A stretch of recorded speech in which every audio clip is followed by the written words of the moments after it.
বর্ষাকাল মাছ চাষের উপযোগী, সেই কারণে গ্রামীণ এলাকার যুবকদের মাছ চাষ করে স্বনির্ভর হবার লক্ষ্যে রাজ্য মৎস্য দপ্তরের উদ্যোগে ট্রাইবাল সাব প্ল্যানের অধীনে উত্তর দিনাজপুর জেলার কালিয়াগঞ্জ ব্লকের 9 জন মৎস্য চাষীকে 1200 করে মাগুর মাছ, একটি হাড়ি ও 1 বস্তা চুন দেওয়া হয়। পাশাপাশি এদিন 3টি মৎস্য চাষের দলকে 1200 করে উন্নত প্রজাতির দেশি মাগুর ও শিঙি মাছের পোনার সাথে একটি করে হাড়ি ও চুনের বস্তা প্রদান করা হয়। মঙ্গলবার কালিয়াগঞ্জ ব্লক অফিসে ব্লক মৎস্য দপ্তরের সহযোগিতায় অড়ম্বর অনুষ্ঠানের মধ্য দিয়ে উপভোক্তাদের হাতে মাছের পোনা প্রদান করা হয়। উপস্থিত ছিলেন পঞ্চায়েত সমিতির সভাপতি হিরণময় সরকার, সহ সভাপতি বুলি রায়, পঞ্চায়েত সমিতির মৎস্য কর্মাধ্যক্ষ প্রতিনিধি ইমরান চৌধুরী, ভারপ্রাপ্ত মৎস্য আধিকারিক প্রবঞ্জন সাহা সহ অন্যান্যরা। দেশি শিঙি ও মাগুর মাছ ও একটি হাড়ি ও একটি চুনের বস্তা পেয়ে খুশি উপভোক্তারা।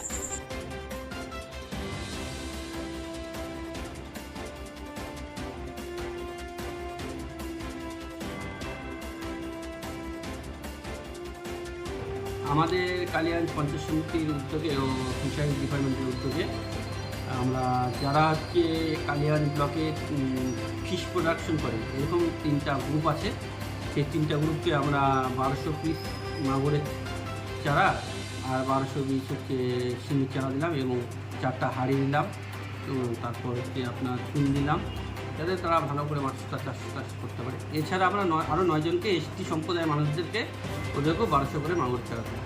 কতটা উপকৃত হবে বলে মনে করছেন? আপনারা জানেন যে শিঙি মাগুর একটা মানে উন্নত মানের মাছ এবং এটা খুব দামি, কারণ এই মাছটা চাষ করতে পারলে যদি চাষ ভালো করে করতে পারে তাহলে একটা অর্থ উপার্জন করতে পারবে, সেই অর্থ দিয়ে তাদের পারিবারিক সমস্যাগুলো মেটাতে পারবে। এবং যে ফিশ প্রোডাকশনের যে গ্রুপগুলো করে দেওয়া আছে, বিগত দিনে ফিশ প্রোডাকশন গ্রুপ আমাদের কালিয়াগঞ্জে ছিল না। এই ফিশ প্রোডাকশন গ্রুপ যাতে আগামীতে আরও মানুষ এটার উদ্যোগী হয়, কারণ ফিশ প্রোডাকশন যারা করে যে এই টাইপের যারা যেসব গ্রুপগুলো আছে তাদেরকে সরকার অনেকভাবে হেল্প করছে। এদের সাবসিডি আছে, এদের মানে পুকুর চাষের জন্য লোন আছে, বিগত দিনে আমরা দিয়েছি, লোনও দিয়েছি 5 লক্ষ টাকা, একদম পুরোটাই সাবসিডির মাধ্যমে দিয়েছি।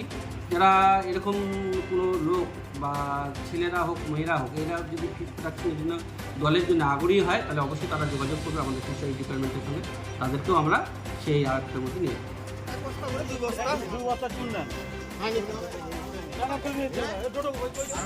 নিজস্ব সংবাদদাতা, খবর কালিয়াগঞ্জ।